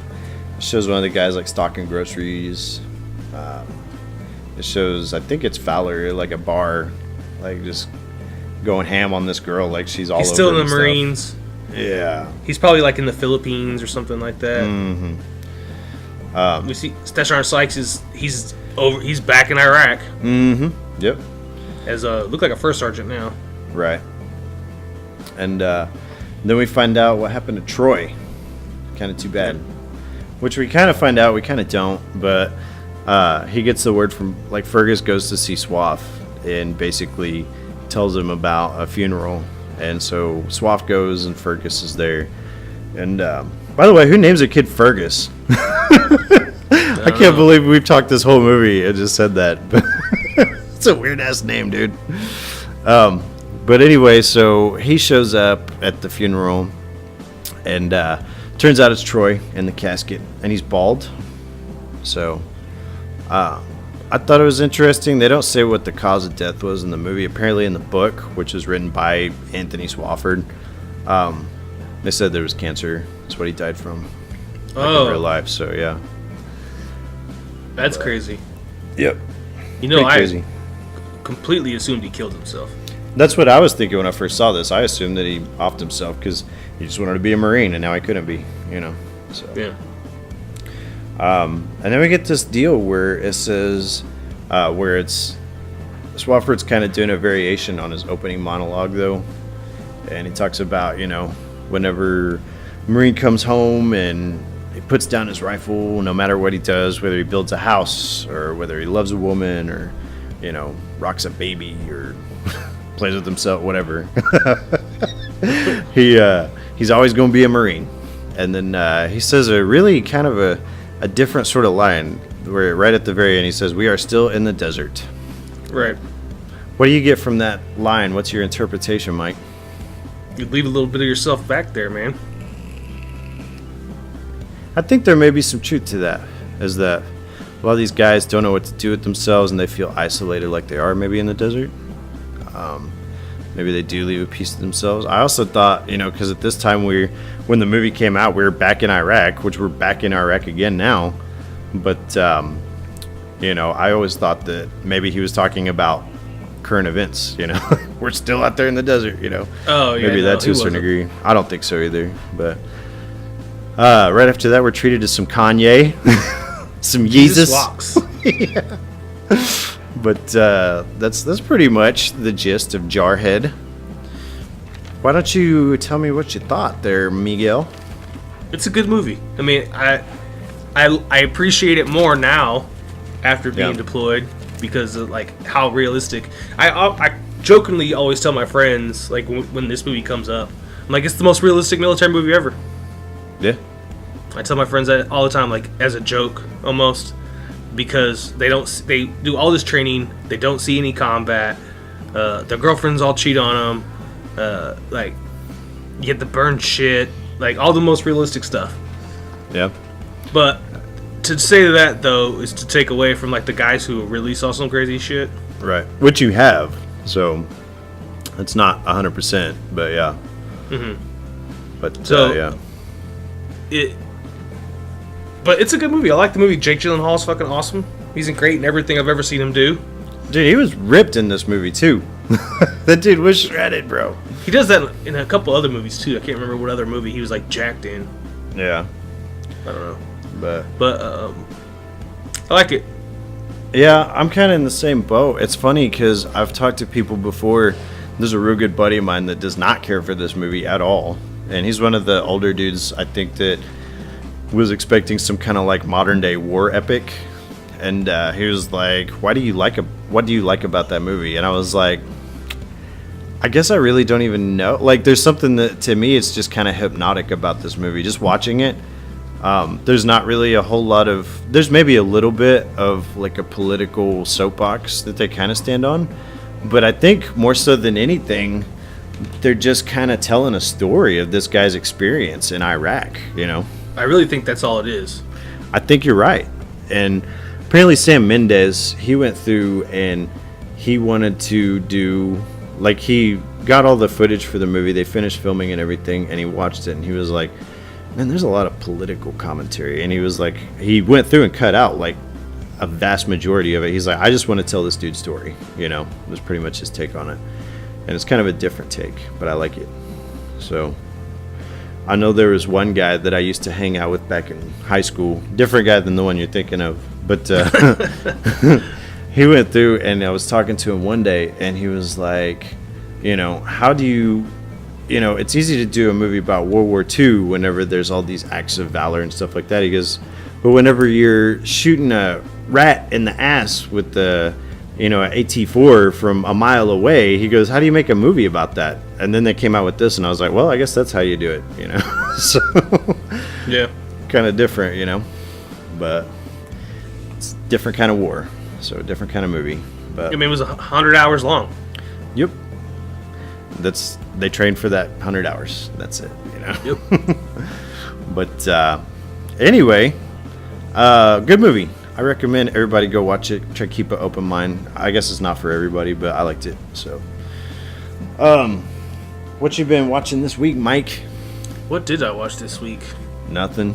Porn. No, I don't. No. We'll say no.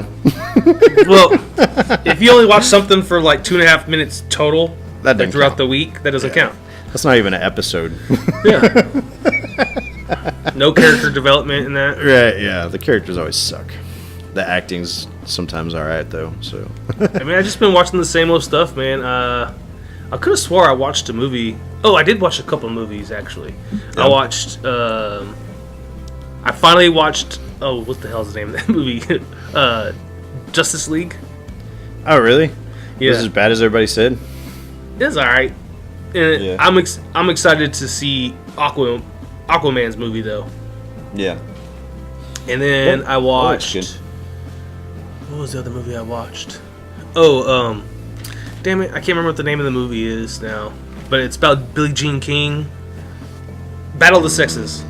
Oh, okay. Where I haven't heard of it, but yeah. She does a tennis match against a male tennis player. Oh, okay. Awesome. Spoiler alert, she kicks his ass. Yeah. It's a true story. Nice. I might have to check that out. It's on HBO Go for free. Oh, and I have your password. So. This week, let's see. Last night we had company over, so I was looking for something to watch. They did girls' night at your house? No, they did everybody's night, and I was like, cool, me and the TV are going to have a night. No, I hung out for a little bit, but then, they were just being loud, and so I went through and I tried to sit down and watch Infinity War, which I still haven't seen, and I got probably 45 minutes through it before there was just too much distraction and stuff going on. So, but there is a good copy out there on the old Fire Stick. Not Shame. that I advocate pirating. You're not supposed to talk about that on here. Right? I mean, not Fire Stick. That's what I call the red box. But let's see. We watched more of the Orange is the New Black. Still haven't made it through it yet, but we're getting there. I'm more excited about this week because Better Call Saul starts back up. So, Yeah. Seen the that's my previews jam. over and over and over and over again. Oh, it's so good. Of course, you You know watch why like God Walking made Dead. snakes before he... No, why? Do you know why God made snakes before attorneys? He needed to practice. Needed the practice. He goes, that's the only lawyer joke I know because the rest are true stories. But anywho, do you want to tell everybody kind of what we're planning on next week, Mike? Well, I'll tell you what I know. That's kind of where I'm at. Yeah, that's why I was going to have you open it. What I do know is that we are planning on watching our fourth and final movie of Military Movie Month with my brother-in-law, Jarhead, Right. who is also a Sergeant First Class Forward Observer in the United States Army. In the Army, you bet. There's been some debate about the movie we're going to watch. I think we may have locked it down, but I'm not 100%. There was some talk about Starship Troopers, which I'm totally on board with. But we're also talking about maybe doing Good Morning Vietnam, which I've never seen. So I did a very small survey. Basically, the three or four guys that I work with in the office that I talk about the show with, Right. They listened to it and they were really surprised that we were going to be doing Jarheads. yeah, One of them is in the I Hate Jarheads camp, so he's really disappointed by the choice. yeah, But when I mentioned to them the two choices for next week, they all agreed that both titles are good, but they say Good Morning Vietnam is a classic. okay, well, fair enough. I like Robin Williams, so He's can't go great wrong in there. it. You know, it's funny because when it comes down to like Starship Troopers, it's a made-up story about a made-up war that takes place in a made-up future, all that.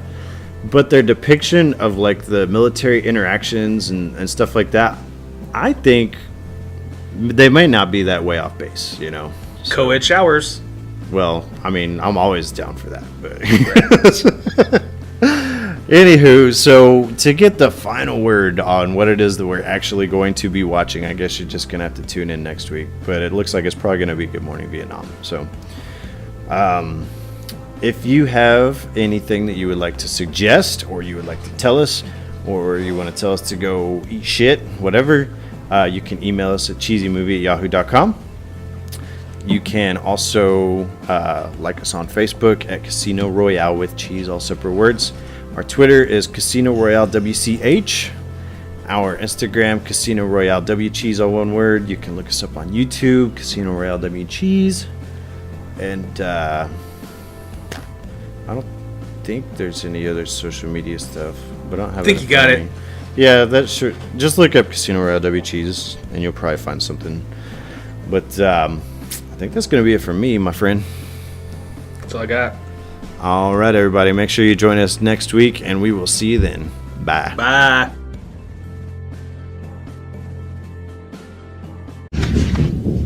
I'll be back.